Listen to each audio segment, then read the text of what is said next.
Just let me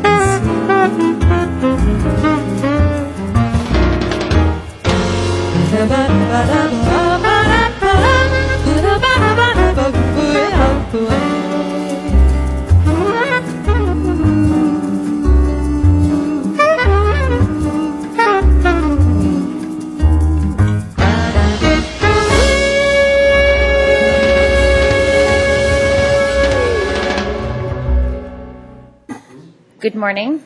I'd like to call the special meeting of December 1st, 2011 to order. Will you please rise with me for the Pledge of Allegiance? I pledge allegiance to the flag of the United States of America and to the republic for which it stands, one nation, under God, indivisible, with liberty and justice for all. Please call the roll. Councilmember Francisco. Here. Hotchkiss. Here. House. Here. Rouse. Here. Self. Here. White. Here. Mayor Schneider. Here. Is there any public comment on items not on the agenda? No. No. Okay, so we'll close public comment and move on to the one item on the agenda. Mr. Casey, or do we want to read it? Please read. Plan Santa Barbara General Plan Update, including Recommendation B, that Council adopt by reading of title only a resolution of the Council of the City of Santa Barbara adopting the 2011 General Plan Update and making environmental findings pursuant to the California Environmental Quality Act and adopting the Mitigation, Monitoring, and Reporting Program. Thank you. Mr. Casey, or Mr. Ledbetter. Madam Mayor, members of the council, good morning. My name is John Ledbetter, Principal Planner, Community Development Department. We have a brief staff presentation for you this morning, and I will go right into it here. I'll be touching on the basic plan components that are proposed for adoption today, some of the key policies and programs that we were given final direction on a month ago, the environmental review findings summary, touch on public review, and then finally the actual adoption findings you'll need to make. The components, of course, are the introductory framework, the land use element, housing element, and then the remaining 8 elements. The introductory framework starts out with a purpose and need, followed by the sustainability principles, which essentially are a guiding set of principles that hold together the 8 separate and distinct elements. Public participation, there's a section on that includes goals and a couple of policies. Background and setting, which has quite an extensive historic background, in addition to the history of Santa Barbara that's found in the appendix. And then there's some specific guidance for the future update as it relates to these remaining elements.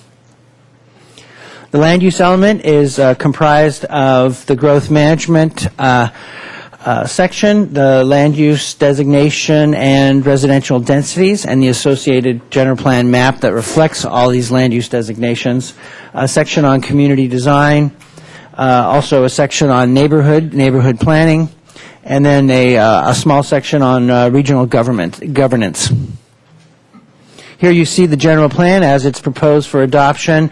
Obviously it's hard to distinguish each of the different uses, but you get a sense of what it looks like overall, and of course you have that before you, and it's inside an integral part of the document itself. The housing element is really dictated by the State Housing and Community Development Department in terms of its format, and it's also the only element that's required for certification by the state. Typically what it includes is an evaluation of the preceding planning period, which is around 7 years, a section on demographics where you assess your housing needs for the different income levels, constraints to building housing in your community, and then a suitable sites inventory, which over the years has gotten more and more complex and has really spilled over into our appendix because it is a pretty significant identification of opportunity sites and what kind of constraints there are. And then finally, post adoption at the council here, then we'll send that out, package it up to the state for their final certification of the element. The remaining elements, as I mentioned before, just for the purpose of clarification for the public, we do have these remaining elements, and they are in full force and in place. They will be with the adoption of this plan. There are some new goals and new policies that will be added to that, but essentially, until they are updated in a comprehensive way, they will still remain in effect. There are a couple of new elements, specifically a recombined environmental resources element, a historic resources element, and an economic and physical health element. Two of these elements are well underway. The safety element, for which we got a pretty sizable grant to do that, and that is in real need of being updated, and that's well underway. And, of course, the historic resources element, and I'll discuss that in detail in just a moment here. So I'd like to touch just briefly on a few of the key policies and programs that really characterize this document for you. The growth management program, our historic resources, our average unit size density incentive program, and of course our circulation policies. Our growth management program is really what I consider to be the heart of our general plan. Not all general plans have a growth management program. Santa Barbara's had one going back over 20 years now. It really reflects that concept of living within our resources and understanding what additional commercial growth means in terms of its impacts on our traffic, on our housing, on our water. And this also, I mean, these concerns carry forward today, and you hear a lot about the jobs-housing balance or imbalance in our case as the historical county seat. We've always had a wealth of jobs here in Santa Barbara. So this is really a continuation of Measure E, which was our previous growth management program, which lasted for 20 years and was a very successful 3 million square feet limit over that 20-year period that was metered out. And that was done, operationalized through a development plan ordinance, and of course that'll need to come back to you along with all of the implementation measures early next year.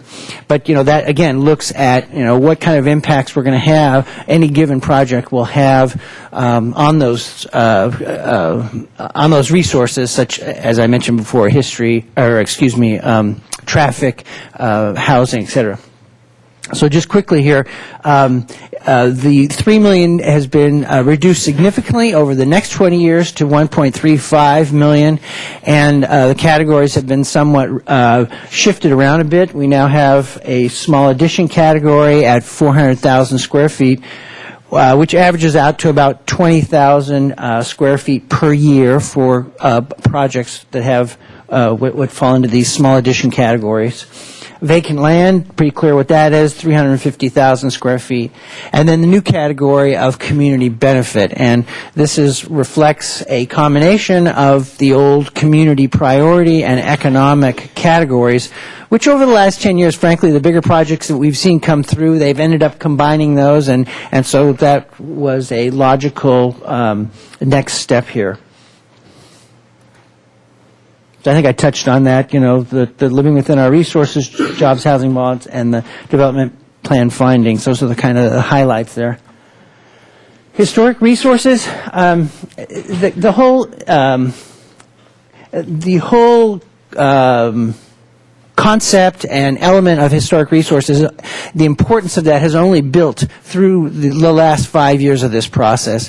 And it really began to gather steam in September at the Planning Commission, where the Planning Commission really wanted to see added protections for historic resources in the downtown, and that's where a lot of these new policies were added.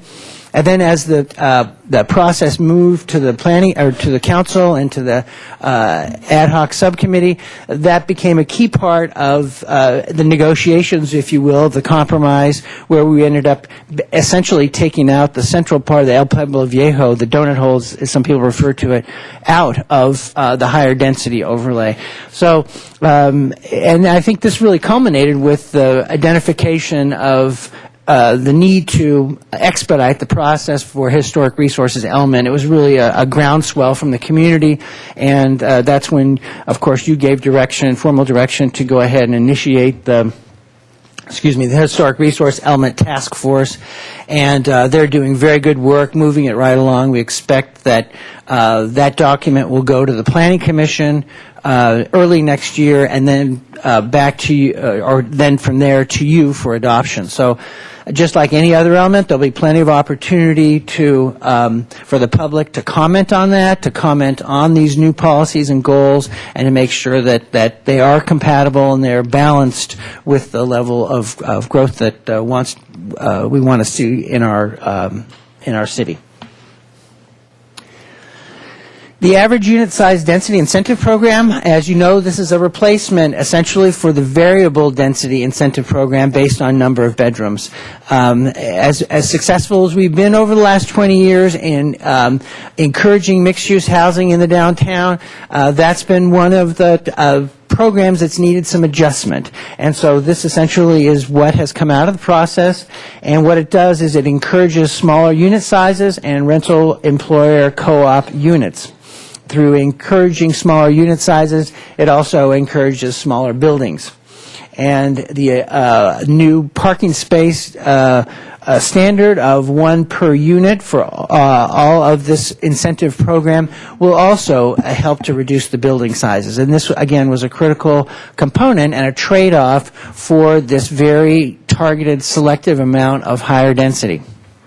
And so these density incentives then are focused in key areas of the downtown, in the commercial manufacturing zone, and the Milpas Corridor, and up on La Cumbre Plaza.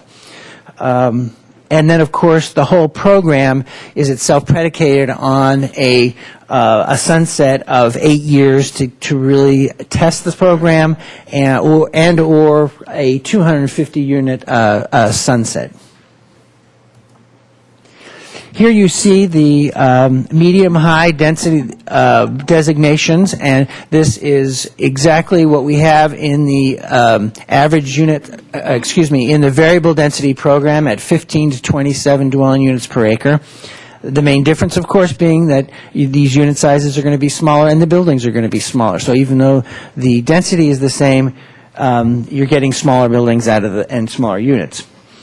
The next tier, if you will, of the average unit density is the high density at 28 to 36. And here, again, it's really concentrated in these focused areas of the downtown, the west downtown, Milpas, and La Cumbre. And again, it's pretty clear. You can see where that central area that's been carved out, if you will, for the protection of the historic resources. So here you see the combination of it, and it pretty much reflects what we have today on our general plan that shows, for multifamily housing, it's basically this area here. The one area that I would draw your attention to, and just to remind you, is this gray area in here is the CM, or a commercial manufacturing zone, and just to go back for a moment, that is not in the high density. But it is, however, identified in the third tier for the priority housing overlay at 49 to 63 dwelling units per acre. And again, you can see that that's this section here of the hatched area. So the idea is that it remains at 15 to 27 to not really encourage a lot of market rate housing in this CM area to help protect our existing industrial uses in this area. And yet there is some allowance for this higher density for the preferred types of housing that the community wants to see: the apartments, the employer housing, and co-ops. Sorry, Mickey. Just forgot space there. So here you go is the average unit density program in toto. Circulation is really a key component of this program, and the idea is you can't look at land use without looking at circulation. This has always been an important component of the City of Santa Barbara's general plan. We have a very forward-thinking circulation element that accommodates all modes of travel, from the automobile to walking. And the idea is that for the next 20 years, the amount of growth we're going to see is pretty incremental, and it's going to be residential. And the idea is that residential growth should be targeted in those areas where you have the most opportunity for some of these other modes of travel as well, i.e. the transit, the walking and biking, where it's close to commercial and parks. Whereas if you want to take that choice, it's there for you. However, there are also other policies and implementation strategies in the document to reduce vehicle trips, and some of these, through the process, have become quite controversial. And of course, parking pricing is the number one, and it's clearly recognized that it will need a separate process unto itself, and so that the key stakeholders in the community can work that through at the time that it's needed. And so the strategies are there if and when they want to be taken up by the community. And then, of course, there's lastly these additional safety and emergency evacuation provisions that have also been included into the circulation element. In terms of environmental review, of course, a project of this scale requires a full EIR under CEQA. It is an informational document for the public and the decision makers to understand what the environmental implications are of citywide build out under the GPU, under the land use designations and policies. The other key component, of course, of the EIR is it identifies those mitigations to then reduce where you do have significant impacts. In our particular document, we have a number of what is referred to are Class 2 impacts that are identified as significant that can be mitigated through mitigation measures, and I won't go through them all, but you can see them there, from air quality to solid waste. And there are 2 Class 1 significant impacts for which we cannot fully mitigate, and for which you will have to make the overriding considerations at the time you adopt the document, and those being increased traffic and climate change. An EIR also includes an alternatives analysis, and we have looked at the alternatives. There are 5 different alternatives. The project as was originally initiated, the no project, sometimes referred to as business as usual, if we continued on the next 20 years with exactly the same policies we have today, a lower growth alternative, one that showed significantly more housing, and then a hybrid of a number of these. The final EIR certification was done by the Planning Commission back in September 2010, and that was following a circulation of a draft EIR for public review, after which we got a number of comments, and then those, per state law, were then formally addressed in a written fashion and included in the final EIR. An EIR addendum has now been prepared for the plan that's before you today, and it evaluates the changes in this document of the general plan since the final EIR has been completed. The final plan policies have been found in the addendum to be within the range of options and scenarios that were originally studied in the EIR, and the final impacts are similar in effect to the EIR hybrid alternative with some minor changes. Although there's no requirement to circulate the addendum for public review, this was sent out with the documents a number of weeks ago, so the public has certainly had a chance to review the addendum and will be part of your motion. The EIR mitigation monitoring and reporting program is the final key here, the component of the environmental review. And again, it's required by CEQA when you adopt the plan, and it identifies the timing and responsible departments for implementing those mitigation measures. And it also requires periodic reports to the council on compliance of those mitigation measures. You have before you, and we did provide you yesterday an errata sheet, and it does have some minor corrections. We've provided some copies of that at the back of the council chamber as well for the public. We expect you'll have some questions for us, and the public, we have gotten a number of comments from the public, and again, we expect to hear some other comments today, and we're certainly ready and willing to respond to those comments prior to your adoption. Resolution for the findings for adoption. Essentially, there's three components to that: the required CEQA findings, the actual adoption of the general plan update, and then the adoption of the mitigation and monitoring and reporting program. The CEQA findings are essentially that you've considered the EIR and its certification, which in this case would include the addendum. You understand what these Class 1 significant impact findings mean. You understand the Class 2 and Class 3 impact findings and the mitigations that render them to be less than significant. You understand the infeasibility of the alternatives that were studied, and you are prepared to make the overriding considerations for those two Class 1 impacts related to traffic and climate change. So with that, the staff presentation is concluded, and we're certainly available for questions. Thank you. We do have obviously some public comment. Are there first any questions from the council? Whichever. You want to wait? Okay. So why don't we move right to public comment? Get the microphone on here. We'll start with Stella Larson.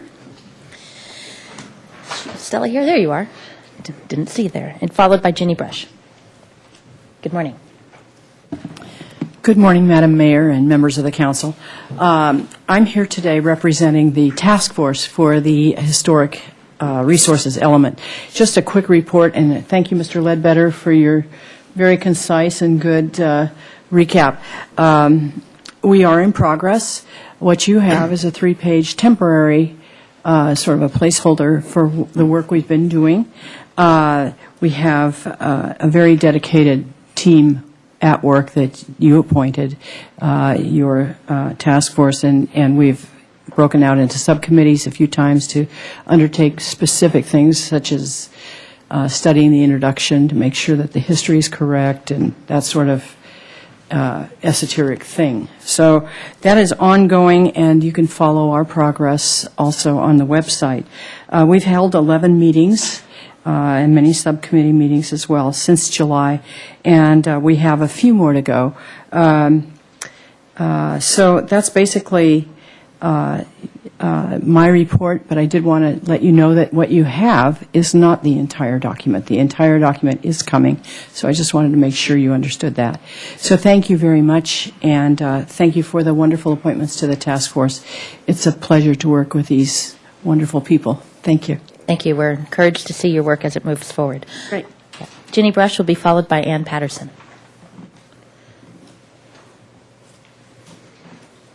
Mayor Schneider, members of council, I'm the director of the Arts Commission, and I serve as staff to City Arts Advisory, which brings me here today. So I just want to talk a little bit about the inclusion of a cultural arts master plan in UPlan Santa Barbara. Several factors point to the timely and critical need for development of a public art and cultural master plan. As you put together the UPlan Santa Barbara document, as well as that looks for the strategy and framework for what the city will look like in 20 years, combined with the sunsetting of the redevelopment agency that has been a vital component of revitalization and cultural infrastructure improvements in downtown Santa Barbara for the last 2 decades. The inclusion of public art in redevelopment agency project has done much to add to the city's cultural infrastructure and help raise the profile and enhance public spaces and reinforce Santa Barbara as a cultural arts destination. Currently, there is no source of funding or extensive plan in place for the maintenance of public art in the city for future generations to enjoy, and we think that should be changed. At the November meeting of City Arts Advisory in 2009, both the City Arts Advisory and VAP committees received letters of support for the development of a public art master plan from groups such as the Downtown Organization, Santa Barbara Beautiful, the Contemporary Arts Forum, the Santa Barbara County Arts Commission, and the Santa Barbara Sculptors Guild. Arts Advisory voted to pursue development of an arts and cultural master plan and established an ad hoc committee to review existing Percent for Art projects and public art plans from other cities and possible guidelines. The master plan was put together, a draft of a master plan was put together and submitted in December of 2009 as a way to outline what some of the issues may be. So I just would like to encourage, when you're thinking about the U-Plan Santa Barbara, consider inclusion of a cultural arts master plan. Thank you. Thank you. Mr. House has a question for you. Ms. Brush. Mr. House? Yes, hi, Jenny. Just listening to the way you're speaking about it, I heard a few different concepts kind of at once, and I want to make sure I untangle it. You mentioned cultural arts master plan, and then you spoke about public art master plan, and then you talked about arts and cultural master plan.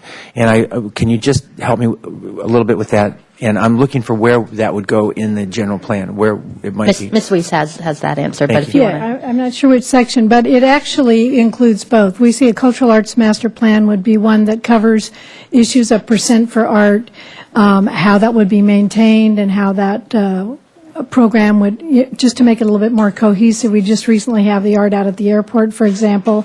We just start to have these elements. I think it would be really great to have a thoughtful plan in place for how art could serve that. And as you look to defining neighborhoods, it seems to the committee that that public art, or the idea of using the planning of cultural elements or public meeting spaces, lend themselves to having an art element or cultural element included.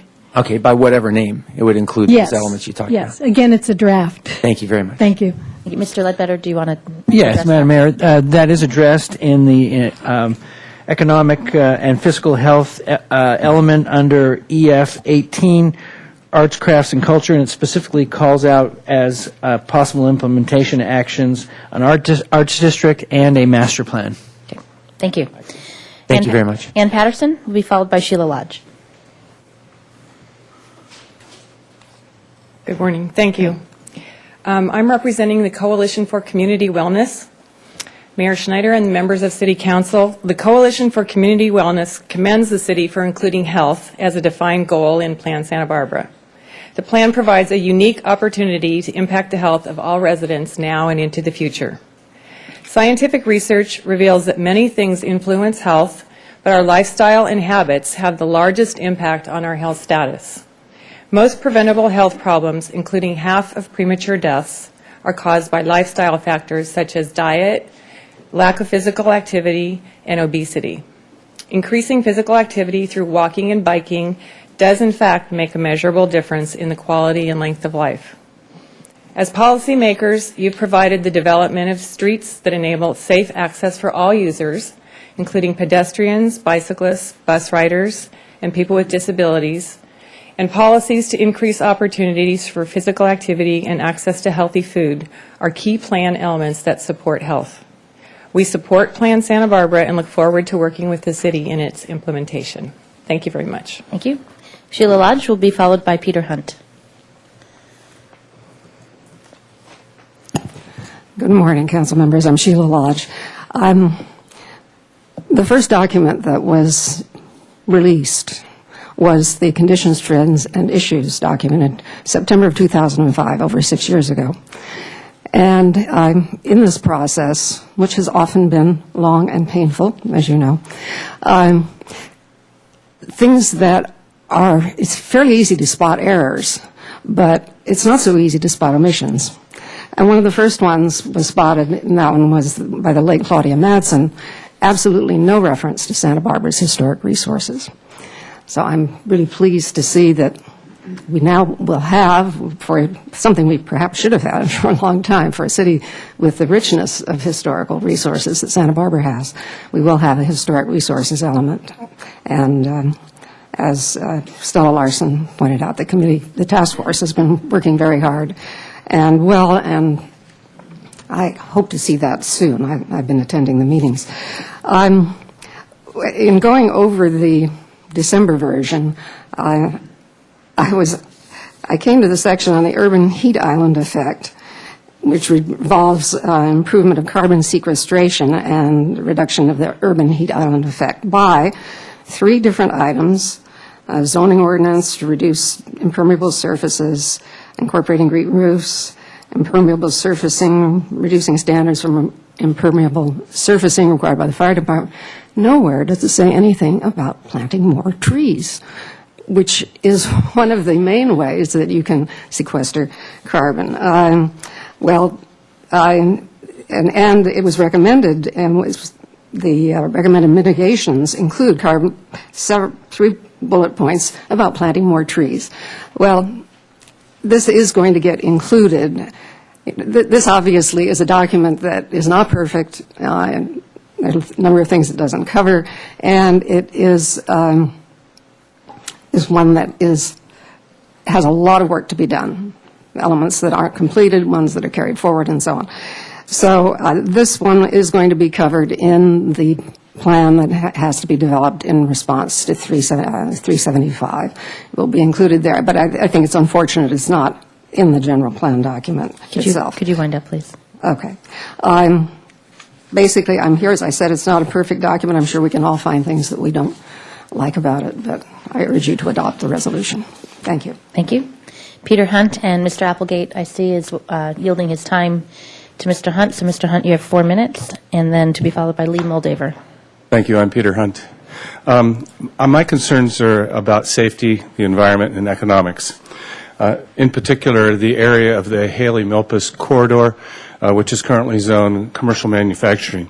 That area is in the area of the central drainage basin, Laguna Street, also known as the Old Estero. In that area, currently we have commercial manufacturing, and we have businesses there that serve a portion of our community, such as a sheet metal shop or a cabinet maker or other businesses like that can be nowhere else. And as we continually remove them and put in housing, those people are going to, go to Lompoc or Oxnard and then drive down the highway and create more carbon emissions. So I don't know that that's inherently a good idea, since Santa Barbara is mostly zoned residential, and those people can live elsewhere. But more importantly is the safety issue. If people are living in the old lagoon 24 hours a day, 7 days a week, and there is a flood, or there's a tsunami, or there's an earthquake, and when there's an earthquake, the worst kind of soil to build on is soil that has what's called liquefaction. And if you're in an estero, it liquefies and the building shakes more. Now, that problem can be solved, but with the combination of all 3 of those things, it becomes more of an issue. And so the other thing about the central drainage basin, as you all know, is that there are floodgates down there at the beach. And those floodgates probably don't operate as adequately as they could. So I'm asking that there be a stormwater management program. We have one in the city of Santa Barbara. It's the law. The private sector has to abide by it. And I'm wondering if when we do this environmental impact report for the general plan, that we specifically look at the old lagoon area and say, how are we going to accommodate these floodwaters? Right now, the way it's worked, and it has worked since Santa Barbara was created, is the streets are our streams. And they fill up with water. We saw it in 1995 and 1998. And then the water settles in ponds on largely vacant lots, and it is absorbed by the ground. So a modern plan to move us into the 21st century with Plan Santa Barbara would accommodate those things. We would either have storm channels, or they may be underground, they may be perforated pipes, there may be collection basins, any of those things. But I don't see that that's addressed. Now, admittedly, I haven't looked as well as Mayor Lodge looked at the Plan Santa Barbara, but quite frankly, I don't see it there. So Those are my main points. Stormwater management program, the environmental issues, safety, and what are we going to do about displacement of commercial manufacturing? Are we going to create another zone? I don't see that in Plan Santa Barbara, where we're going to put commercial manufacturing in another area. Are we going to simply say to Commerce, oh, you're gone? And what about an algorithm for every house that's built, every housing unit that's built? We have to provide services in the form of police, fire, parks, schools, all of those things. How do we pay for that? Well, every time we create a business, the business pays taxes. And the taxes, there could be an algorithm there. For every business that's created, it pays these taxes, and that pays for so many housing units. So those are my issues, or I would hope the issues of the entire public: safety, the environment, and economics. Thank you very much. I'm sorry, I'm very passionate about this. I think it's a fine plan. It's been well written, and I really appreciate your efforts in doing so. Thank you. Thank you. No need to apologize for caring about Santa Barbara. Lee Moldaver will be followed by Joe Ruchon.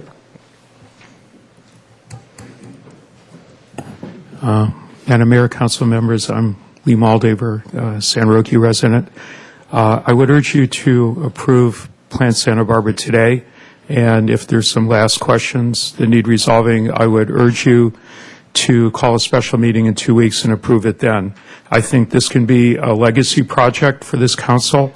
I think it could be an opportunity for the council to demonstrate that, unlike the Congressional Super Committee or the clown show in the state legislature, this is a group that listens and, when the time comes, can get things done. This is not a perfect document. If one of us were God's planning vicar on earth or the Emperor of North America, every one of us in this room and every one of us who sat in those chairs before you would have done things slightly differently.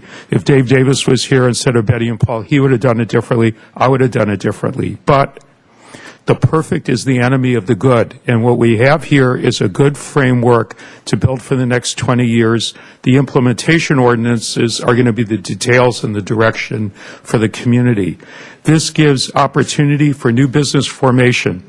Thanks to the work that Dale and Michael have done, it gives new protection for the neighborhoods. It gives an experimental area where housing people can do innovations, but with quantitative thresholds and benchmarks, which the Special Counsel Committee insisted on. It's got recognition for history. It's got recognition for aesthetics. It's got recognition for climate and sustainability. It's got a lot of things that we didn't have before. It's a good framework to build for the next generation of the future.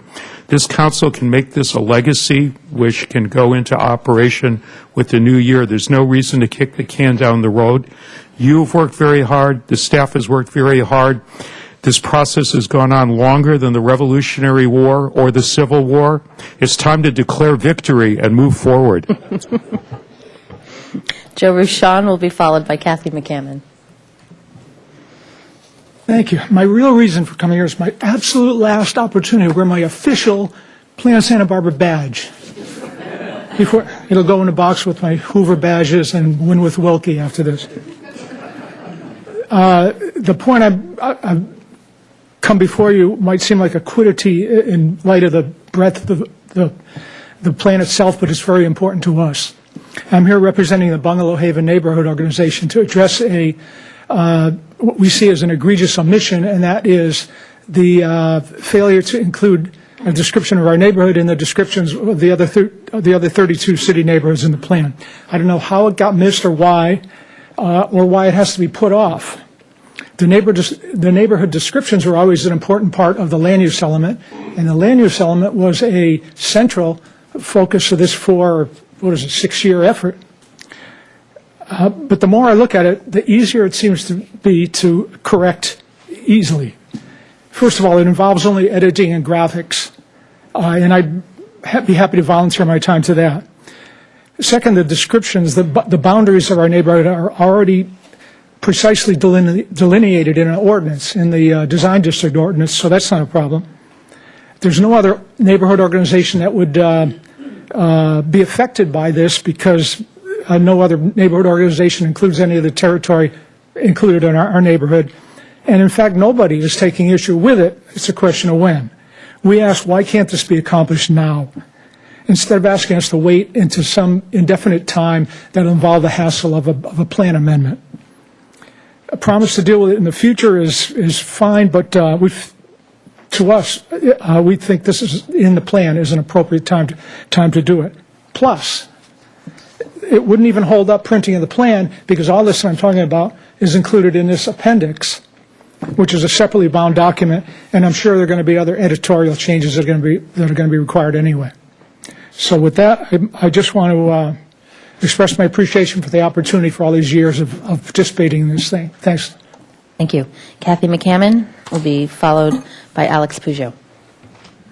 Good morning. I'm speaking here today as president of Allied Neighborhoods Association. As you know from our email, we are asking you not to adopt Appendix B today. We know resources for the city are tight. What I'm here today is to make you an offer. Allied will undertake to redo the descriptions of the neighborhoods throughout the city, and we will come up with a current draft that will hopefully add richness and more detail to the neighborhood descriptions. As president of La Mesa Neighborhood Association, I can tell you that the Mesa is large, and there are a number of sub-areas that are not even mentioned at all in the current descriptions. Areas such as Marine Terrace and the Palisades area, for example. Rather than the boilerplate inaccurate material you have before you, we are offering to provide rich descriptions of all the neighbors. We will coordinate with the other neighborhood associations and with other neighbors, and we will work with others. The descriptions of the neighborhoods are really important. They have significant implications for future development of the city. Plan Santa Barbara is supposed to be the blueprint for the entire city. Its neighborhoods are an important part. We request that you authorize to move forward with our project at no cost to the city of Santa Barbara. We're asking you to accept our offer since we truly believe that our neighborhoods are a very important part of our city. Thank you. Alex Peugeot will be followed by Paul Hernandi.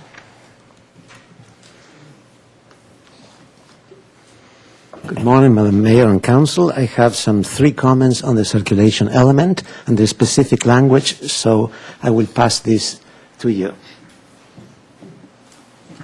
and to staff.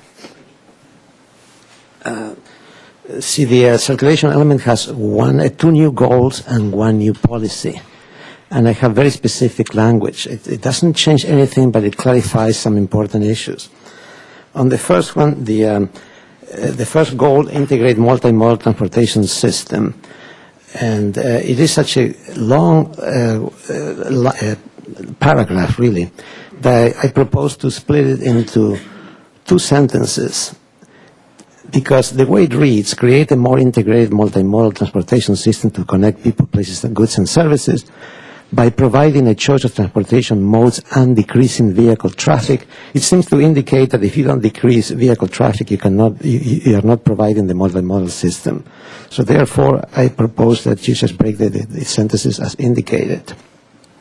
On the second goal, street network, it talks about the comprehensive street network, but it lacks the critical term, which is complete streets, which is the State of California Complete Streets Act, and that's what should be added for clarification.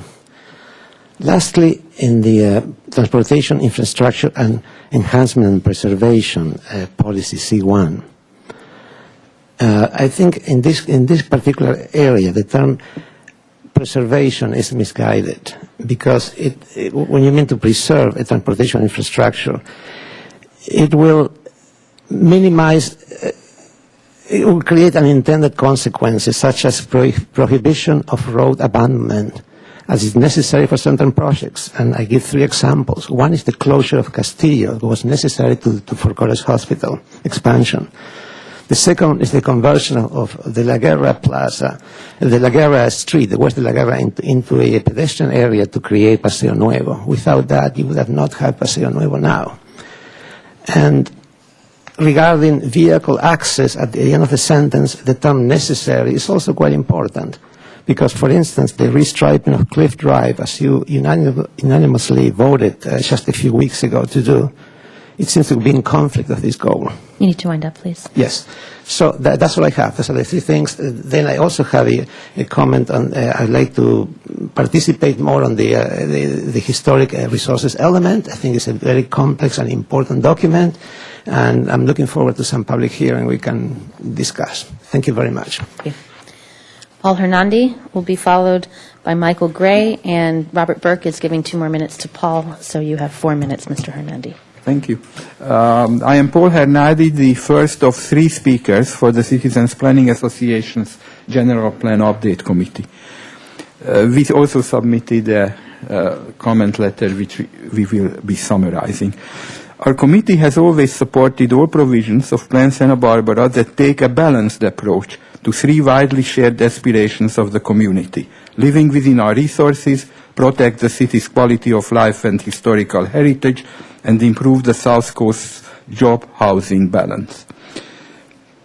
For example, we agree that only time can tell to what extent decreasing unit sizes will realize the community's hopes and fears associated with higher housing density.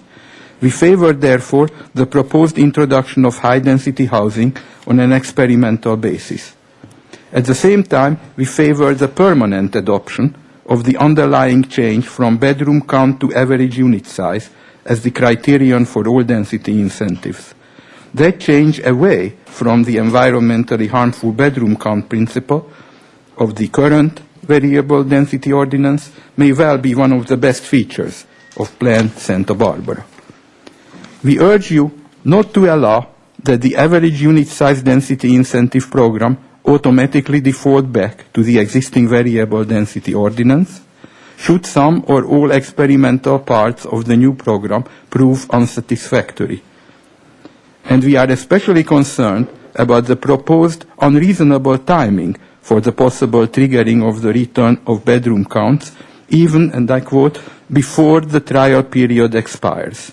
This is in LG 6.2D on page 101 of the general plan. Such rush to judgment would preclude a careful evaluation of the entire average unit density incentive program at a time, as it should be, when most of the experimental high-density units have been actually built and have been inhabited for a year or 2. Our next 2 speakers will summarize other aspects of our comment letter emailed to you yesterday morning. And we thank you in advance for your consideration of our input. Thank you. Michael Gray will be followed by Mary Louise Days. Good morning, Madam Mayor, members of council. My name is Michael Gray. As I was walking down here this morning, I realized it's been almost 30 years since I sat up there as a planning commissioner, which makes me feel really old. I didn't used to have to wear glasses to read, but do now. We continue to be very concerned about the health impacts of air pollution due to the proposed insufficient freeway buffer. We believe that the guidelines issued in 2005 by the California Air Resources Board for new residential developments should be observed. Those guidelines were endorsed in recent public comments made by the Santa Barbara County Air Pollution Control District on Plan Santa Barbara's draft environmental impact report. The demand of those agencies for a 500-foot buffer between highways such as US 101 and new sensitive land use is based on a multitude of scientific studies. By contrast, Plan Santa Barbara's reduced requirement of a 250-foot buffer is proposed on the basis of just one analysis of local conditions and hoped for future improvements in diesel particulate levels. We believe that it is unwise to reject the expert advice of state and county agencies until the hoped-for improvements actually materialize, and factual pollution measurements are taken in the affected areas to bear out the theoretical claims of the Commission's study. We also note that the city's study ignores the impact of highway traffic on Santa Barbara's air quality, is intensified by such local factors as diesel-powered ocean shipping and railway traffic, frequent meteorological inversion effects between the ocean and the mountains, and occasional periods of very high pollution in our area due to the lingering effect of major wildfires. Thank you. Thank you. Mary Louise Days will be followed by Kellum DeForest. We are very pleased that City Council has directed that a historic resources element be prepared for adoption as an amendment to the general plan. We expect that this element, now being drafted by a special task force, will replace the interim temporary abbreviated element which is included in the proposed Santa Barbara, the proposed Plan Santa Barbara amendments to the existing general plan. As a private citizen, I have a question on page 56 of the land use element. Under parks, it refers to, quote, 2 large privately owned recreation facilities, Ealings Park and the Montecito Country Club. To my knowledge, the Las Positas Park section of Ealings Park, the original area, has long been owned by the city. It's operated, I believe, by a foundation, but I'm just curious about that, the use of that language. Thank you. Thank you. Kellum DeForest will be followed by Mickey Flax, and the final speaker will be Takashi Wada.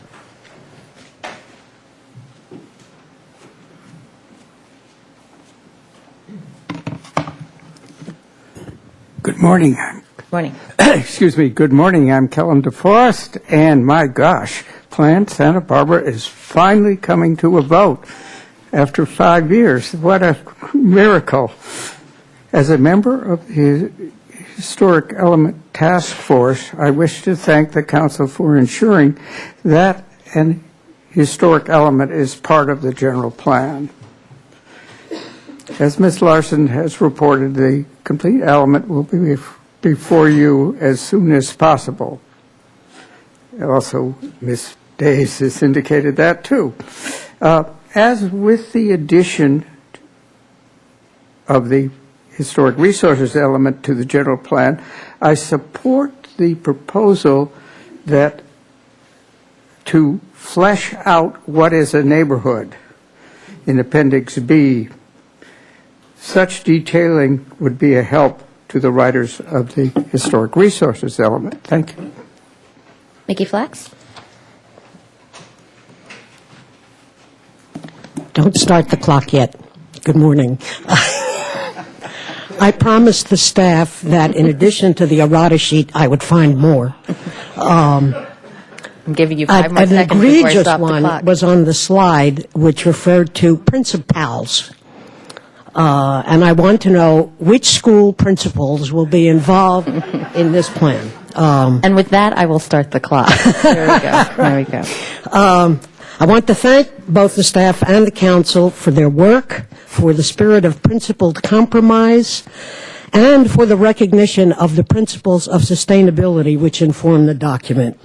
This is about the future, not just the 20-year planning horizon, but the immediate steps of the implementation ordinances.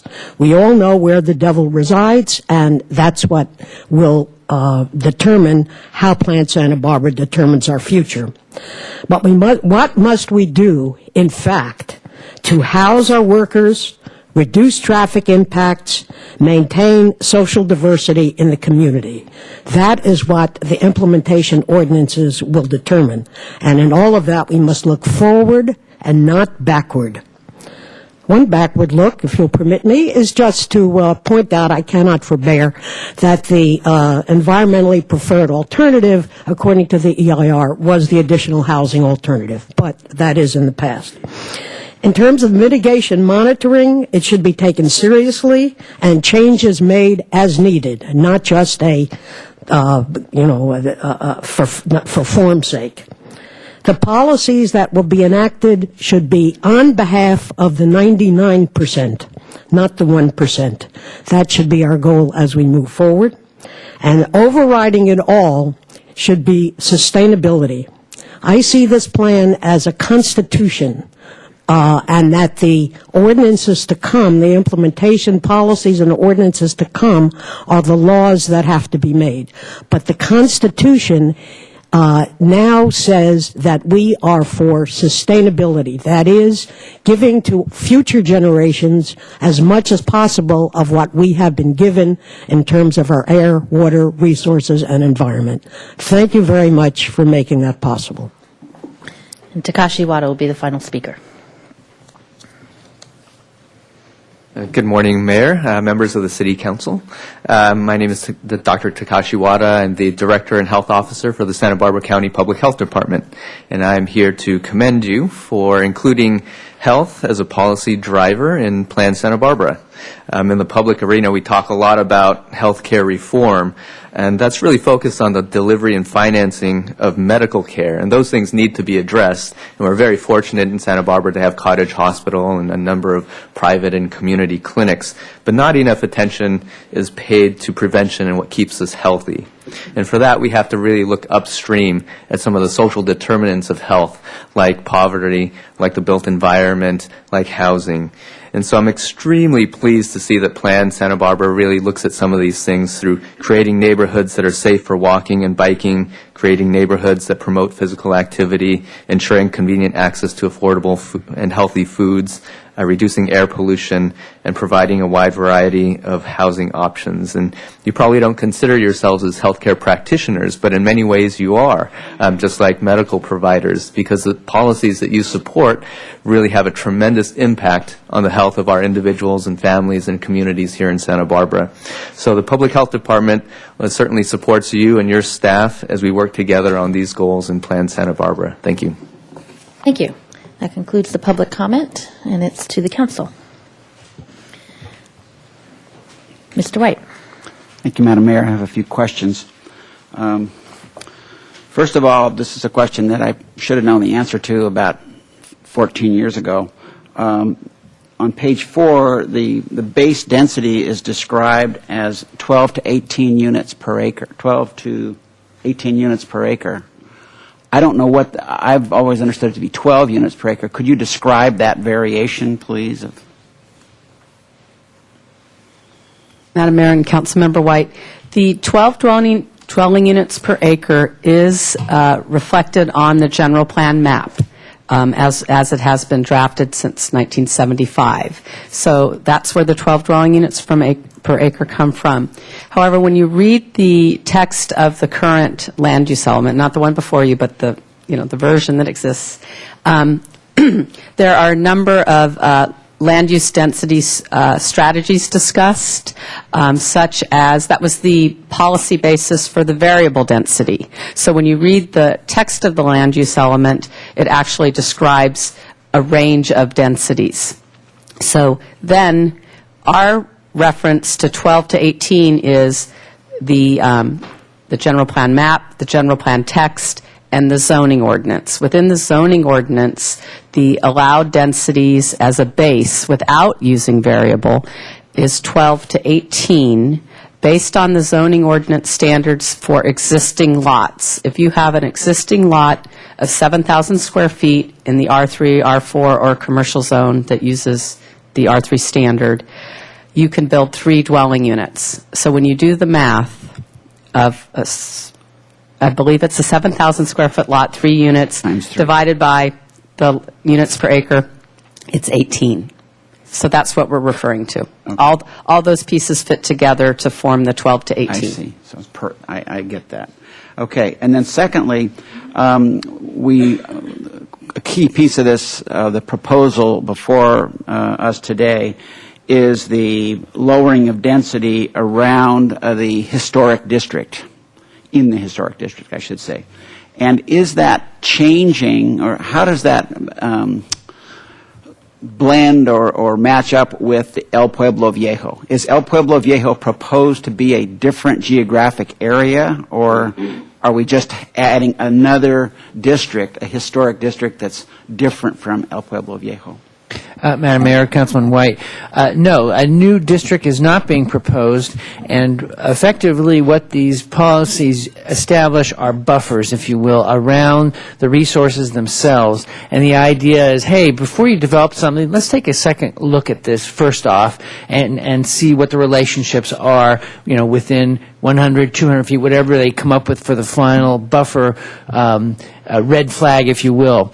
And then once a proposal comes forward, then what would be an appropriate mitigation to provide the appropriate level of deference, if you will, to that historic resource? Would it mean stepping it back a little bit, lowering the height, providing a little bit more front yard setback? So that's the idea. The short answer would be not a new district, but buffers around the actual resources themselves. Essentially, it's mostly, in effect, it's mostly El Pueblo Viejo, yes. Okay, thank you. That actually, you then alluded to a third question of mine, and that is the view from historic resources. That's a part of what's proposed in the historic element, even the piece that we have before us today. Is that something that then goes to the task force and we'll get more of a narrative on how that's going to be interpreted? I mean, that could be draconian or it could be non-existent in terms of its impact. So I'm concerned about that, and I want to make sure that that's an area that view is such a big deal for all development. And I do think there's a critical balance that needs to be struck there for providing opportunities of development, yet protecting visual resources. And is that something that's going to go forward to the task force and we'll get more detail than just the one-liner? Madam Mayor and Councilmember White. Presumably we go forward today. Yes, we're referring to a historic resources policy that would be adopted with your action today, and the Historic Resources Task Group has taken all of these policies, and particularly as they relate to mitigation, because the EIR did find a Class 2 impact that could occur with development in adjacency to historic resources. So some of these policies are actually mitigation measures. So we've asked that the task force look very carefully about including these, and any modification to these policies as they recommend, need to be consistent with the general direction. And I believe they're doing that work. This particular HR 4.1 is a possible implementation measure to help us better understand how impact of views to and from historic resources, what impact that has on the community. And I'd just like to say that we, to some degree, really already do this now in our review process. So I think further implementation of this important assessment of how development impacts the views to and from historic resources would be developed as an additional guideline, perhaps for use in environmental review, a guideline for use in design review, and things like that. So this is a recommendation for additional development of study and guidelines of those impacts. And I think it doesn't do any harm. It's a balancing consideration again.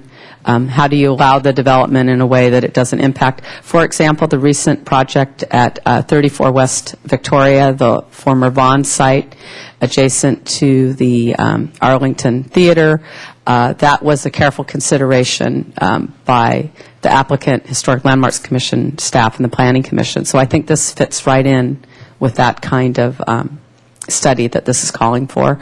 I haven't read in any great detail how the task force might be further defining that yet, but it really would be an implementing step, even beyond the historic resources element, to take it to like a guideline and standards So there will be More to come. The format of the forum for a full discussion of that piece is in the works and will be available. Yes, Okay. forthcoming. Great, thank you. And then next is on the unit size. One of the obviously key pieces of what we're just dealing with here is this mixture of unit count and unit size. But those numbers are another subject of discussion that will come forward in implementation. Is that correct? Madam Mayor and Councilman White, that is absolutely correct. And what you see in the general plan itself are examples, ranges of numbers, but the intention has always been that this will require an implementation ordinance to make it effective, and that'll be at the top of the list at the time for you to prioritize. Thank you. And then next is the bungalow district, Bungalow Haven, that name. It doesn't show up on our neighborhood list. What would be, if we were to move forward today, what would be the best way to acknowledge that, to somehow bring that to the fore? Because I know that was every bit of decision-making and discussion that I've participated in the last 6 years, shall we say, 8 years, something like that. The Bungalow District, Bungalow Haven, has been acknowledged and is part of the discussion. And I do think it warrants, another look. How would we go forward with that in an efficient fashion here? Madam Mayor, Councilman White, I'd first like just to say that this is something that I think the community feels strongly about. Certainly that neighborhood does, and staff fully supports that. And it seems that most council people support this as well. The question then is how and when. And it's not quite as simple as just drawing a line on the map that follows the design district that's in the zoning ordinance and writing up a description. It will affect the boundaries on two of the adjacent neighborhoods, on Upper East and on the Laguna neighborhood. The Upper East neighborhood has already expressed some interest about reassessing their boundary lines, so we want to make sure that this is, an open community process, that we check in with them and that they're okay with these particular boundaries. And secondly, the Historic Resources Task Force is actually still looking at those design district boundaries as to exactly where those boundaries should be established. So, and frankly, there are neighborhoods that have design districts in them. It's not necessarily only coterminous with its own neighborhood. So that's a lot to say that it's just not that simple as drawing a line. So what we would recommend is that when we come back to you post-adoption in early next year, in February, that this be part of that discussion in terms of implementation and where it should fall. We don't think that it would be, terribly complicated to do this particular one, but you do need to kind of consider it in sort of the bigger picture of both the adjacent neighborhoods and also our commitments to the other neighborhoods. And the Mesa neighborhood, for example, that has done so much tremendous work on their own initiative, and they have ideas of what they would like to see done, and the whole concept of the sustainable neighborhoods in that program, how does that fit in with this labeling too? So it needs a little bit more thought and discussion. We did look at doing some neighborhood planning, more intense neighborhood planning halfway through the process, but decided, let's focus on these bigger issues first, and let's look at this as an implementation measure. So we're fully supportive of it. We want to do it. We don't think it's going to be that complicated, but it does need to be sort of assessed, and you need to prioritize it in terms of how you want to allocate your resources. Thank you. So one place might be with the Historic Element Task Force to at least initiate a closer look might be one opportunity. Certainly. Okay. And then finally, Mr. Peugeot mentioned in his testimony the California Complete Streets Act.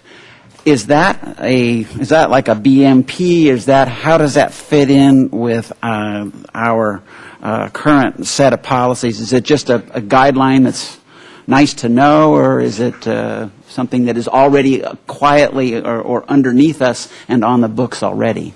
Madam Mayor, Councilmember White, it is on the books. It is a part of state law.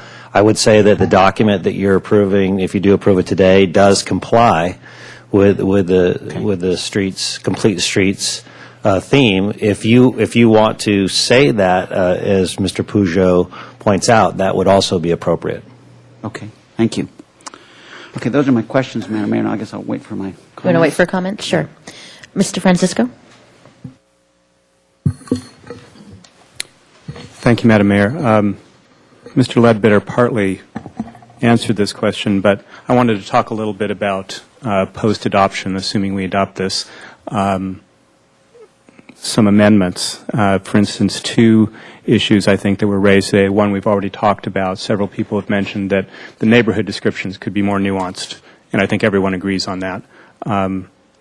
So that would be one thing. Another thing, Mr. Hunt brought up this question about our shrinking CM zone, and I think he brings up a legitimate question here. I've heard other people raise this as well. We have both the Funk Zone and the Haley Corridor are places that over time, and we've seen this in recent years, are experiencing increasing pressure, and a lot of the uses that were originally designated there are slowly being driven out by rising property values. So I think he raises a very important point that we need to plan in the long run, probably for the acquisition and designation of other areas as potential new CM zone land. So that's another area where I think it's an area that the general plan could have addressed. It doesn't address, and it's something that I think we need to address.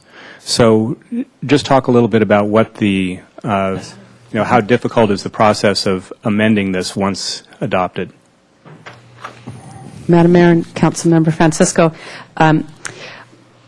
we're looking right now for the added policy that I think actually you had recommended in earlier work sessions related to study, preservation, expansion. So I'm not sure that a general plan amendment would be necessary to undertake, that kind of study, or but it would if the study then resulted in, okay, we've identified these areas, let's amend the general plan map, and but undertaking the issue is already, there's a basis for that already in this general plan, and that's where it could lead as a possible future amendment, yes.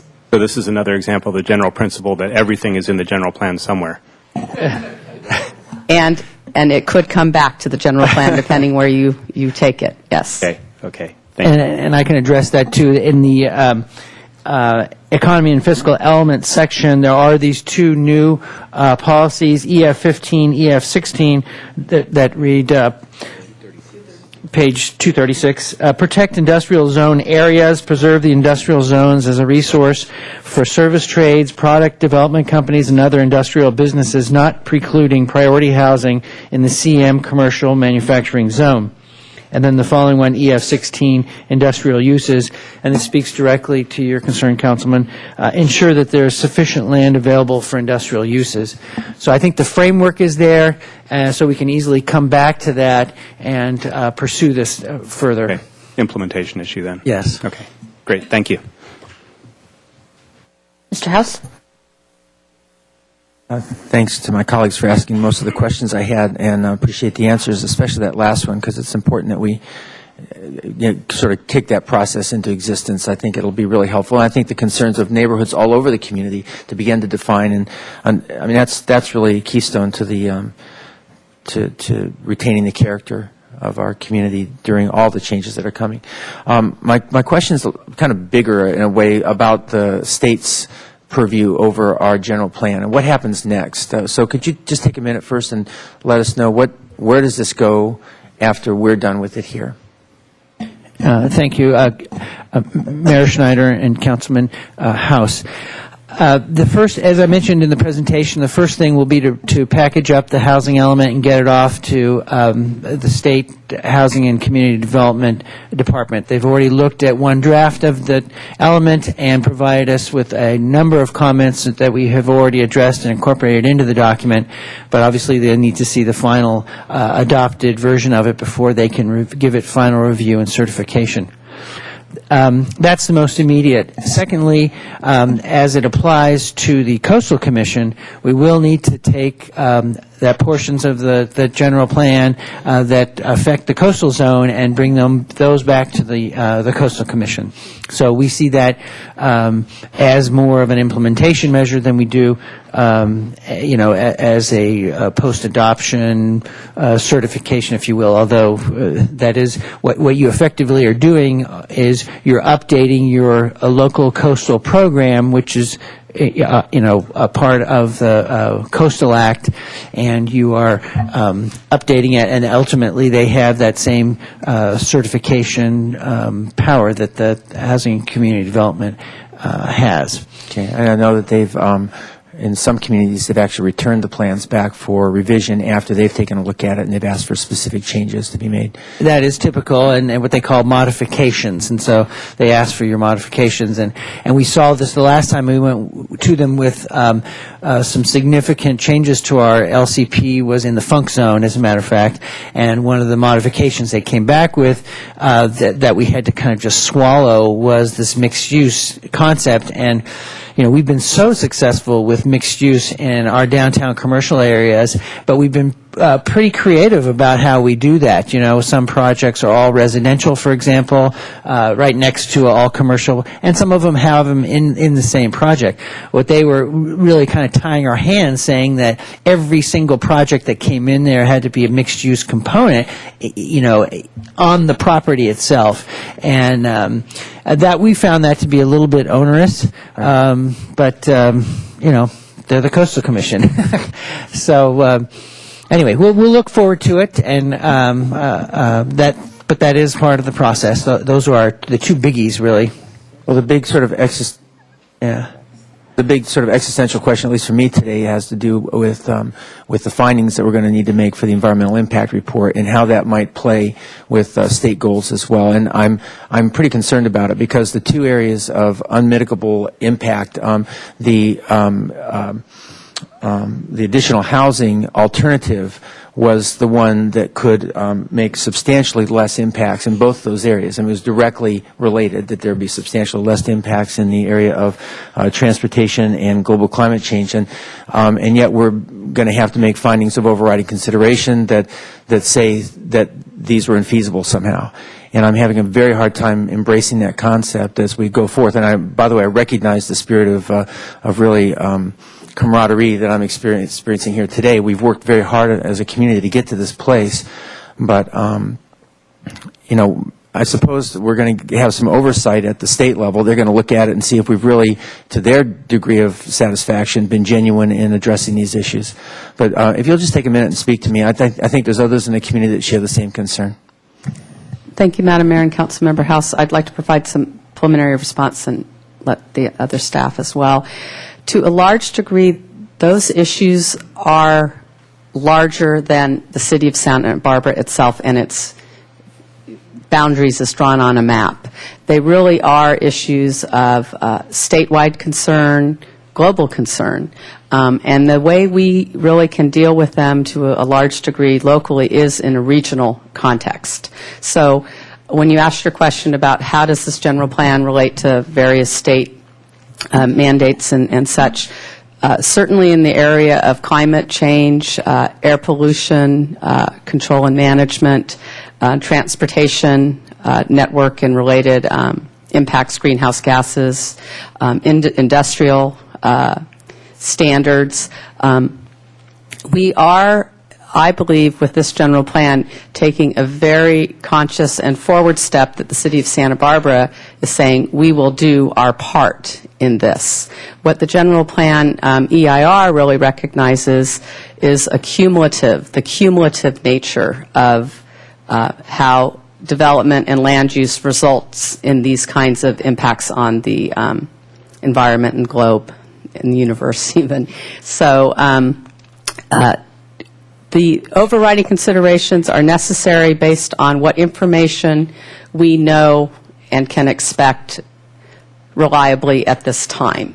You know, it is very much an evolving situation, and so that's what I would be saying to the community, is that every step we take that helps solve these larger problems is a good step to take. But to be able to say in your EIR, we have fully mitigated these impacts, is just really, you know, very hard to come to that conclusion. The regional traffic along Highway 101 and the model we prepared, and working with the Santa Barbara Association of Governments, there are so many factors that influence the traffic, air pollution, and issues along our Highway 101 corridor.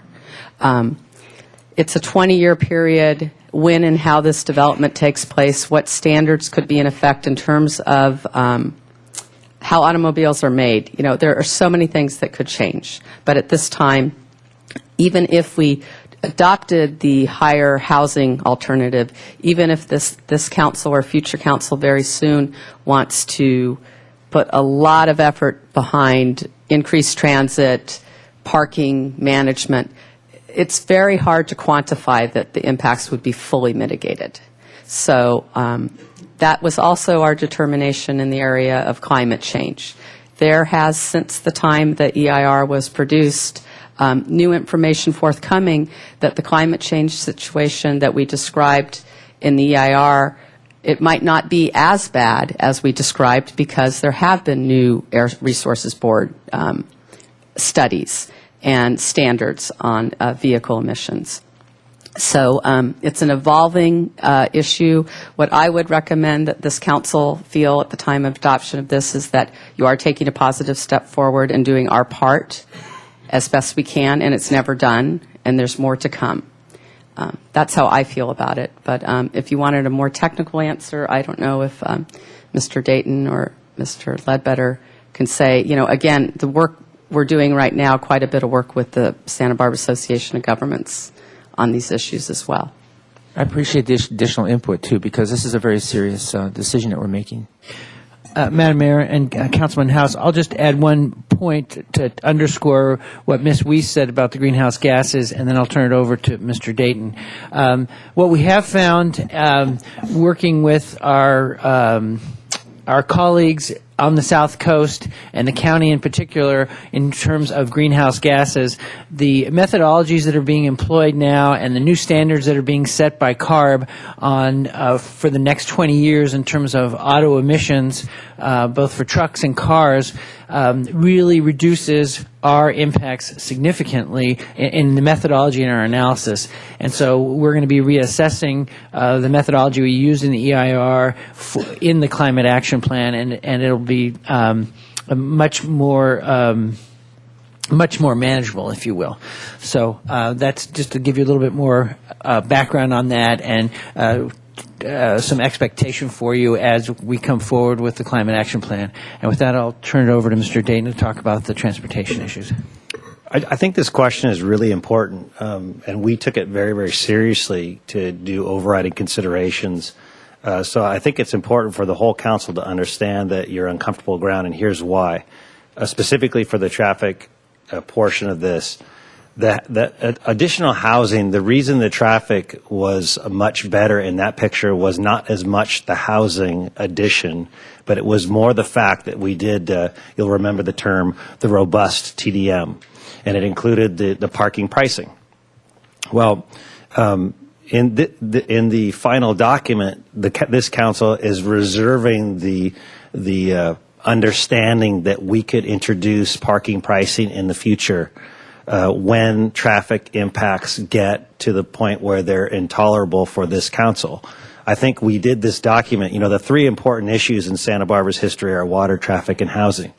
And they always go wax and wane. And we did this process under an economic downturn where traffic volumes, frankly, are much less across the city and on 101. They're not at the height of everyone's mind, and therefore it wasn't as seen, because it was done in the season, as a critical issue. But in the future, if it does come up as a critical issue, you have the tool in your toolbox, so to speak.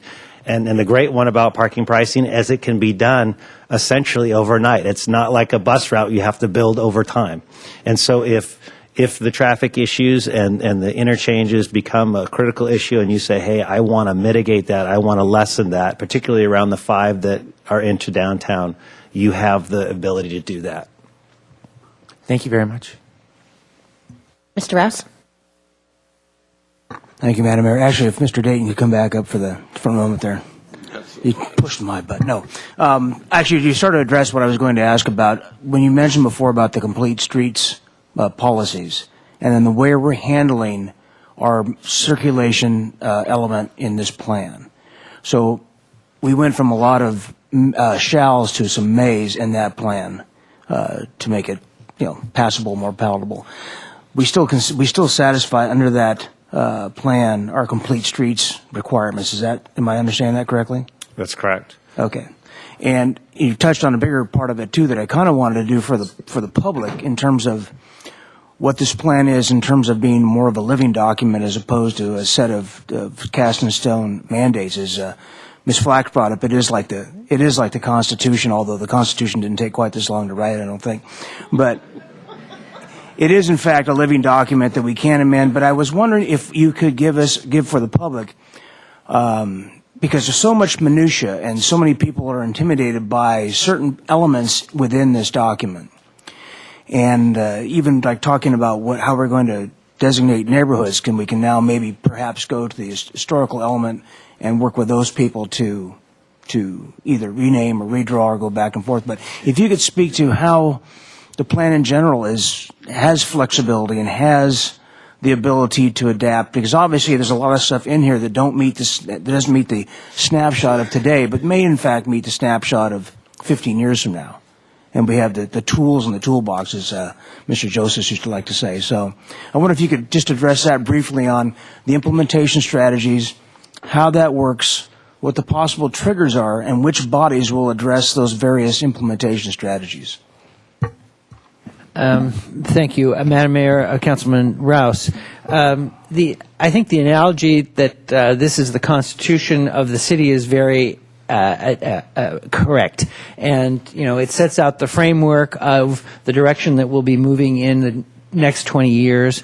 It also establishes, how we're going to do that in very broad ways and goals, and then through policies, and then through specific measures that are referred to as implementation actions.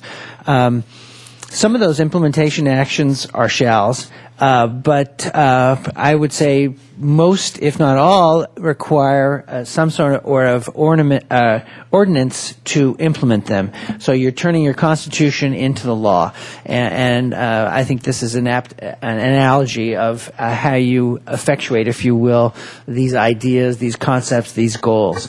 And so that's why it's so critical, this next phase, as we come back to you, and we will draft out a plan, an implementation plan that will set out, what are the most important things. We got to, so for example, the zoning ordinance will need to be updated. That'll have to be at the top of the list.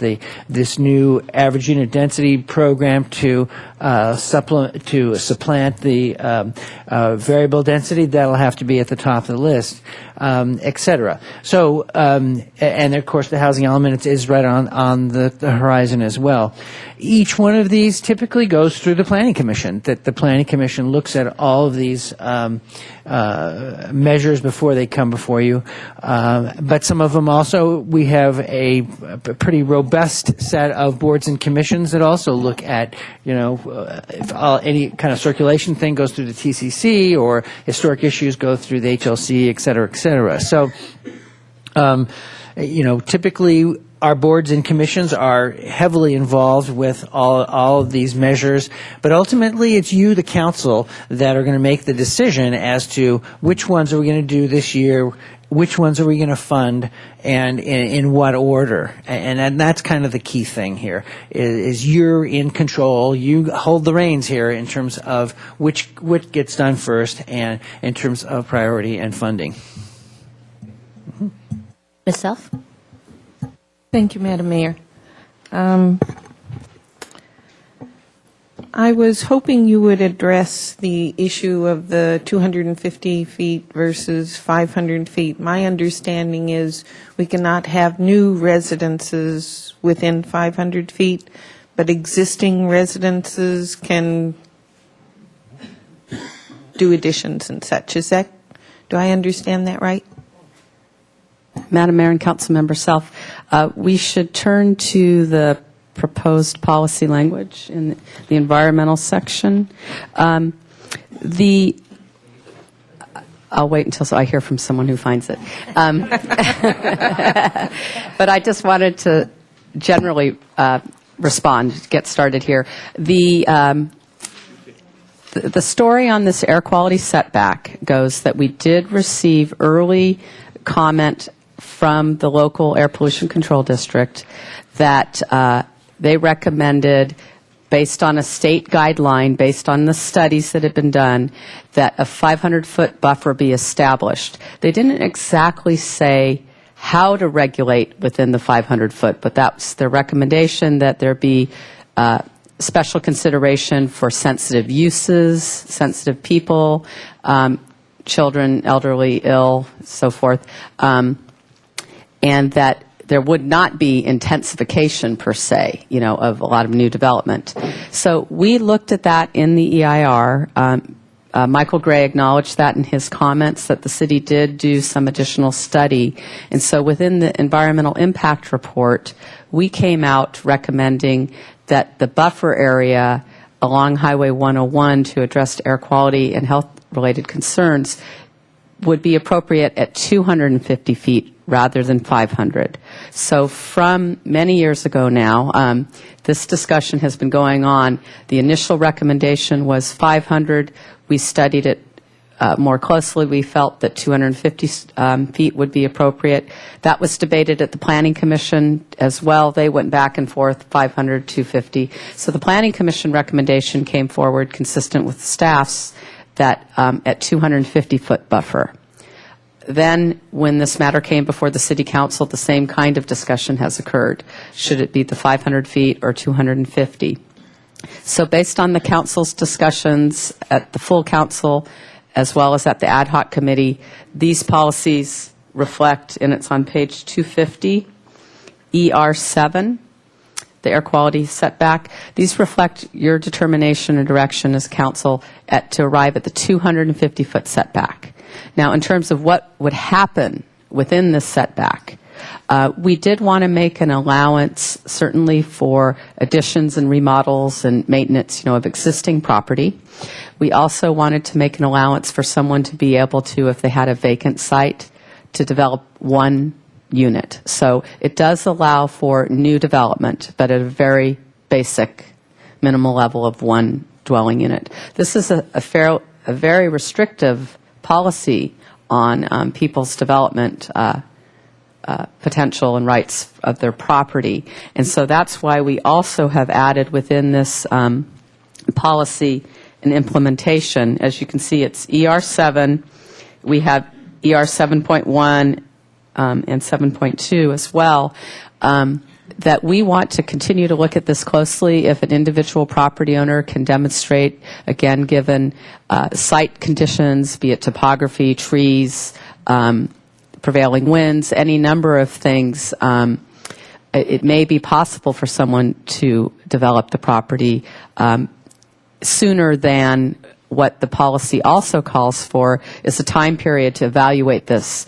And as the staff has explained, the Air Resources Board, the statewide Air Resources Board, and our local agency is looking at this question, and we think that there will be new guidelines such that this buffer won't be needed long term. That's what's anticipated, that it is a temporary measure. One last thing with respect to this is that when you look at the land use map, the colorful land use map, the high density areas really have been limited along the highway corridor. If you go to just the high density one, John, back, but there. There was quite a bit of discussion about this corridor and the level of density in general. So you can see there is white space between, or maybe you should go to the medium high. That would show that better, that map.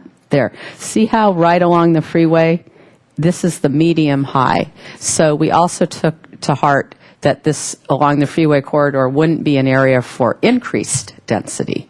And that came as a recommendation of the coalition. At that stage of your process, the council took the coalition's suggestion that there be no high-density designation along the Highway 101. So all of that is now reflected here and there. Do we need to tag it, no young children or elderly living in these areas? No, we're not really. We aren't going to limit the occupancy? No, of course not. And actually, it's very interesting because we worked with the Air Pollution Control District within this 500-foot area. The new cancer center was approved, and they found that that was acceptable. So it's an important issue, but I do think the council should understand that it's going to be a little bit of a moving target, and when any individual property owner along this area comes into the city and starts learning about this, I have a feeling you'll be hearing about it as well. Mm-hmm. Thank you for explaining that to the community. Let me see. I want to go back a little bit to the community's concern about neighborhood definitions. Are you saying that in February this can be tinkered with and added to, and if it is adopted today? The neighborhood descriptions are in the current general plan. If you look what's on the shelf today, and they're pretty out of date. Right. I just would like everyone to understand that what's in Appendix B is based on the current general plan, but we did do a certain amount of updating. They became shorter, and people's concern that they're not very robust, I mean, that's true. That's a pretty brief description of the neighborhood. It's essential, really, component of the general plan, and we strongly urge that the adoption include Appendix B today, and it reflects the boundaries of the neighborhoods as it has existed since the late 1970s. The suggestion that we look at various neighborhood planning issues, be it the boundary and the description, be it sustainable neighborhood planning, any number of elements related to neighborhood planning will be recommended in an overall implementation plan. So what we're saying in February, the council will see an overall implementation plan recommended at a first phase, second phase, third phase, and throughout there you'll see suggestions of continuing neighborhood planning work. The concern of Joe Bruchon and then the offer from the Allied Neighborhood Group, as I understand it, that's more at a basic level, just in terms of looking at the boundaries and the descriptions. And when could that update occur? When could additional work be done? In February, you'll have staff's recommendation on where that might occur in the implementation phases of for the general plan. I do want to clarify that some folks are thinking, oh, the Historic Resources Task Force is going to take this up. I'd like to clarify that.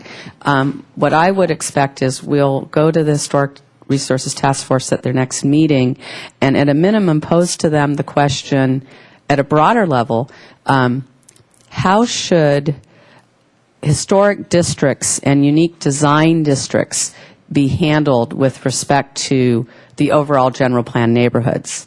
As Mr. Ledbetter said, it may be, in some instances, appropriate to have a whole neighborhood, as such as being requested by the Bungalow District, that this is a distinct neighborhood. Or it may be that one special street within the, I'm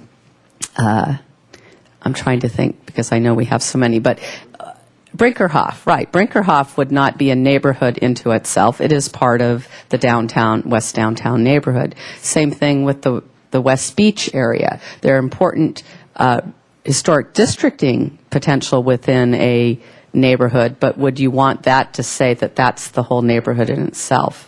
I can tell you, and I think the mayor would remember as well, that when we did the neighborhood preservation ordinance update, there was quite a bit of opinion and passion behind what's a neighborhood, what's my neighborhood. It's the areas that I visit most where I can walk my dog, or is the neighborhood just something shown on a general plan map? So I would like the Historic Resources Task Force to at least discuss this, and we can, I'd be anxious to hear what it is they are going to say, but they're not going to be updating that section of the general plan. I think we may hear recommendations from them, and perhaps there'll be policy related to that recommended as a result. But the short answer is what's happening in February would be neighborhood planning and updating of descriptions would be somewhere recommended within the implementation plan.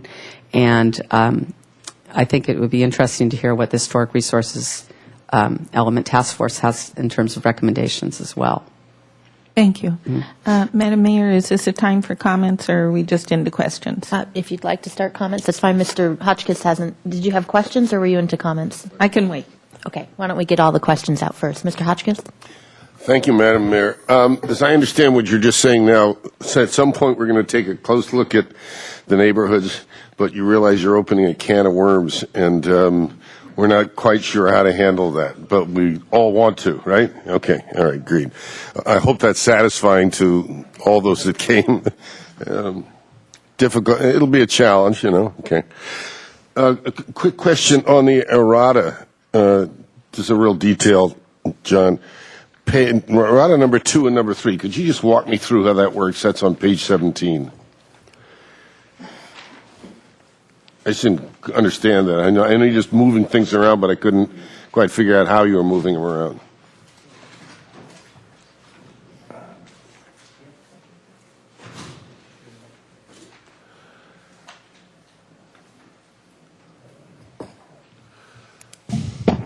Okay, so number 2, page 17, 1, 2, 3, 4. Let's see here. Yeah, that's what I was doing. Let's see, relocate and make the first sentence. Okay, yeah. So what's the paragraph begin with? So I just the first sentence, that says relocate. It says general plan purpose and need. And so okay, I see that. Yeah, so that would be from there. We would relocate. Let's see, I'm not exactly sure. This is encouraging. I was doing the same thing, so. B is our expert. This is B. Gallardi, and she can. Yeah, and I would be the first to say most of these things are grammatical, spelling, etc. This just is the one that isn't, so I want to understand a little bit better. Council Hotchkiss. On the fourth paragraph, there's a sentence that we added as recommended by you: the health, safety, and welfare of the community is of primary importance to the city. Okay. So the idea is to relocate that sentence to be the very first sentence under general plan, purpose, and need. Okay, so then instead of a beginning from adoption of blah, blah, I would say the health, safety, etc. Yes. Okay. And then the third, number 3 is, then the sentence that follows from adoption of living within our resources to be amended as stated on number 3. Amend that sentence to read, in addition, the people... Now I confused myself. Oh, it's that same sentence, just reworded. In addition, the people of Santa Barbara have affirmed the importance of sustainability with adoption of living within our resource as a central mission statement. It's just reversing that following sentence. And that paragraph therefore and begins with the health. Because becomes a new paragraph. Okay. Thank you. You're welcome. That was easy, relatively. Could somebody answer Ms. Day's question about ownership of the Las Positas Park? Yes, Madam Mayor and Councilman Hotchkiss. Yes, in fact, part of Ealing's Park is owned by the city and operated by Ealing's Park, so we can certainly clarify that in the wording. Okay, that's it. Thank you. I think those are all the questions I had as well. So I was just waiting for the Ealings Park one, and you got it. So talk about, we've been looking at this with a fine-tooth comb. So I don't have any other questions. So if we want to move into comments here, welcome to do that. Why don't we start again with Mr. White, if you wanted to. Thank you, Madam Mayor. And Ms. Self. Well, I hearken back to the Cabrillo Arts Pavilion meeting, and I think it was in the Pleistocene era, and it was a meeting where people talked at each other. The positions, the trenches were dug, and the battle, the armament, both defense and offense were in place, and began a very entrenched process. And it's been a very challenging effort for each side or each interest to flex and to start to dialogue and then end up with compromise. And I really appreciate that we have Ms. Lodge here, who is expressing support for this document today, and I think I heard Ms. Flax express support for the document. That, I think, really says it. And of course, I have the privilege of having participated in this all the way along, and I want to thank staff for your effort and your just sitting through and listening and responding to each one of the tweaks in position that occurred that finally got us here today. And I think we have before us enormous opportunities, and I think also that we've got a new perspective amongst all of us with which to work. And that excites me as much as the document itself, more, I should say, because it's those viewpoints going forward that are now have movement. The knees are all bent. We're all flexed more to be able to go forward. And I look forward to that. I mean, for example, the setback issue on Highway 101. It didn't meet certain folks' views, but we're going to be looking at it really hard, and I think it's going to result in better land use and healthier living as a result of this dialogue. So I, of course, support this document. I do have two details, which I would say they'd be thrown in the implementation side. We've had the conversation about the need for service commercial space, roll-up door type space. And we don't see much, the airport is rarely, if ever, mentioned in all these documents. It's there in places. But the airport it's one of our resources where, as that airport master plan goes forward, I really think that it's a place where the city's obligation to provide this land use comes around. I mean, we've talked about Target being out there. We've talked about, we had of course, the big industrial park that was approved out there. But that's now in flux, and I think we need to look at our obligation out at the airport to provide some of those service commercial activities. And I just hope that ends up somewhere in our narrative. Another point is, there's quite a bit of conversation in the plan about inclusionary units and the requirement for inclusionary units.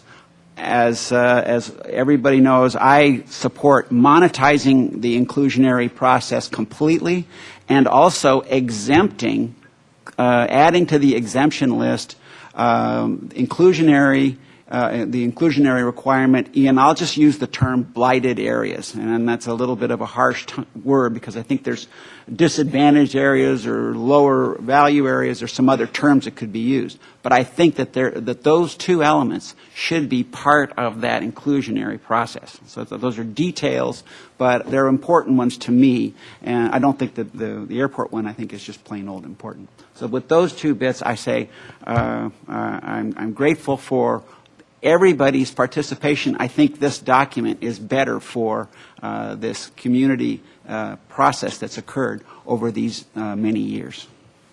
Ms. Self. Thank you. I agree with Councilmember White, and I want to thank the ad hoc committee, who I think was instrumental in making compromises sort of bubble up and be accepted. And I think that all of us here have individual things we would have liked to see added or omitted, but, that's what a compromise is. And so I really appreciate all the time and energy that planning staff and the ad hoc committee have done to move this plan forward. And I thought there's so many great comments from the public about taking longer than a war and all of that. I think it's, and I do support the plan. And I wanted to bring up one point that architect Peter Walker Hunt was bringing up about the commercial zone in the Haley corridor, is that since that is land that is not as stable as other places, and his concern is building residences there where people are there 24/7 rather than commercial buildings, that if you're out of your commercial building for a period of time, it's not as devastating as having residences there. And so I hope that in the implementation of the ordinances that the conditions to which a building must be built be well considered in that. And then on the other hand, it makes the land less developable as you add more restrictions and requirements for building. So I'm sure everybody's going to be taking a long, hard look at that. But that was, as I understood him, his point about building in the estuary zone. And then, I don't mean this as harsh as it might sound, but I'm just going to say that planners don't necessarily have business experience. They're well-versed in the planning, which is extremely complex, especially when you add all the state and governmental requirements. But I think as far as some of the robust traffic management plan, that I think if you talk to our businesses, they're seeing that they don't have enough traffic as it is, and that traffic drives commerce. And so when you really consider what you're doing, and I have said this before, we are not an island. We have communities outside of Santa Barbara that are taking our businesses because it's harder to get around, because parking is more expensive. And so just a cautionary warning about getting even more zealous in this avenue. I hope you will fully engage the business community that will be dramatically impacted by these decisions. Thank you. Mr. Rouse and then Mr. Francisco. Thank you, Madam Mayor. Well, as staff knows, I've been very critical of the process. I've been involved in it since the beginning from the DO standpoint, especially the elements of circulation and traffic and parking. And on some of the assumptions that were made and some of the data that was not gathered in the EIR that I thought was appropriate. However, I have to commend staff in having taken all that input and a lot of the negativity and showing the flexibility and the creativity to guiding us towards an area where we could compromise and actually come up and bring this thing to fruition. And I also have to commend the subcommittee for finding those pieces of middle ground where, nobody got everything they wanted on their Christmas list on this one, but I think it is something that's doable, that's workable, and as staff has also explained to us, has an element of a living document that can go forward and be flexible and be pertinent to the next time frame. So 10 years from now, elements that are in here now may come to light as being the appropriate thing to do as opposed to now. I also appreciate Dr. Wada coming and speaking, because that points out that this is also a regional issue. It's not just confined within city borders. I think that all of the elements of how we grow or don't grow or how we transport ourselves are regional. They go beyond the city borders. I think we need to talk about our intermodal travel, certainly our regional travel, and how we get from point A to point B. That has to do with our entire housing element and our lifestyle. So I will say that as someone who came from very, very far on the negative side about this entire situation from the get-go, that I've been very impressed in the flexibility and in the cooperative spirit of the entire community, and especially the input we've gotten from groups like CPA and the Allied Neighbors and certainly HLC and Planning Commission to bring this to where it is today. So I think this is a very supportable and very positive document. Thank you. Mr. Francisco. Thank you.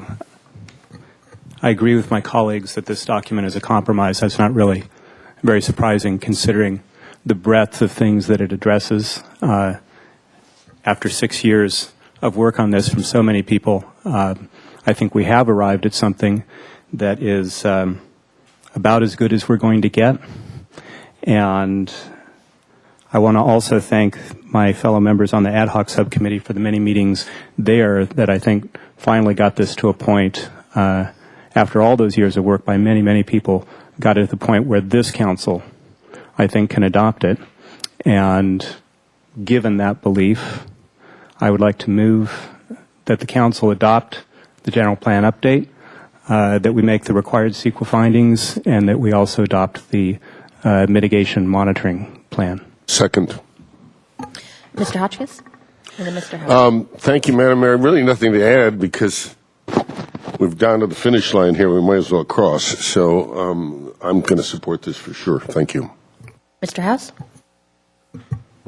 Thanks. I didn't have a chance to quite weigh in before we got the motion on the table, but I just want to say that there's some things that really need to be called out and appreciated here, and the sustainability framework is just so fundamental to the entire approach, and it does speak to the whole living within our resources approach that we've taken in the city for all these years.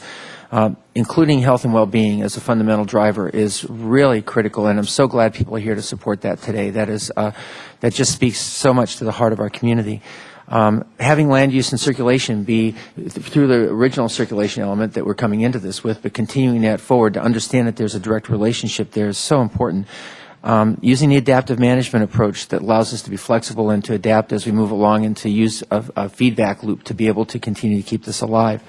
The average unit size, the historic element, I mean, just critically important to have that be called out and have a life of its own in the process that we're looking forward to. I recognize that that what's happening now is that we're moving into towards the implementation phase, and the ordinance committee is going to be really busy, and I'm looking forward to that and how we can really be forwarding the action on each one of these different areas. I do want to say I still have very strong reservations about us not really rising to the challenge of providing more housing, for more housing in this. I do believe that that was called out clearly in the environmental impact report as one of the clear, better than mitigation that could have been designed right into this, and we would have actually had reduced impacts on the two most significant areas of environmental impact. And I think that Mr. Dayton's comments really do speak to what we haven't yet really recognized, and that is we've been in an economic downturn for so long, we think this level of traffic is normal, and we've been on the other side of it. What I believe we're going to have to do as a city council and as a community as the economy improves is directly deal with the traffic impacts, and I believe that Mr. Dayton said it well. We have the tools here to be able to do that when we have the will. So I'll be supporting this motion. Thank you. Thank you all for your comments and questions, and thank you all out there still here, and those watching there's just been so many comments about this. A Beatles song comes to mind, The Long and Winding Road That Leads to Your Door, and I really do appreciate, now that we're at this end, the amount of discussion that shows how much this community cares about the city of Santa Barbara and where we go from here and how important that is. The staff has been tremendous in addressing every request from the community, from the Planning Commission, from this council, and doing it with such professionalism. I know there's been frustration at times, but I think the approach and the honor towards the process has been very well done, extremely well done, and I commend everyone involved in that, including the planning commissioners, those currently on and those who were around, started the process, and council members who are here today and in prior meetings, the amount of care and attention of all the different boards and commissions, the community who came forward. This is truly a community document, and people say it's not perfect, and we're not perfect, so that kind of fits. But I do want to highlight, I think, some major significant pieces of this plan that I think we can be very proud of. So a lot of them were mentioned today and in the past. To put together the historic element and to have some real protections of our historic resources, and that discussion that has not happened before. Strengthening a number of policies that will diminish the number of big, bulky buildings that this community just does not like and does not want. This document has those policies putting into place. Focusing on housing that the community wants and needs, and not on large luxury market rate units that we know can go empty and don't solve our workforce housing and jobs imbalance. The sustainability framework throughout this document, putting it in that context, putting our own city in a regional and statewide and even global context, and how important they are interconnected. Having the arts be a major focus part of this as an economic engine, the cultural, historical, and artistic vibrancy of the city of Santa Barbara, and making that a big part of this plan, and there's a lot of work going on there, and there's so much electricity around the arts in this community right now. And then finally, as was mentioned earlier, also incorporating public health as a part of the planning process, that we not only care about what our buildings look like, but the health and well-being of the people who live in them and work in them. That's a lot to say in this document, and I think we can be proud of it. And certainly the the implementing ordinances and the work that's still to be done, the details will move forward. I'm sure we're all up to the task to do that, and I want to thank those in advance for starting to work on that. Everyone who's willing to put in their pro bono time, as well as the staff and boards and commissioners who are going to be spending a lot of hours making this something that just doesn't collect dust on a shelf. So I'm certainly going to be supporting the motion. I want to thank my colleagues for robust discussion, and it might have felt like a warfare, but no one got killed, so that's good. Maybe a little wounded here and there, but that's okay. We're all stronger for it. So thank you very much for this process, and maybe it's because it's the Feast of St. Barbara that's coming up, and the 225th anniversary coming up on December 4th. I think one of the things St. Barbara is known for is she protects us from imminent doom. So, this is a good way to say we're moving forward in a positive direction. So, with that, I'll be supporting the motion. Any other comments?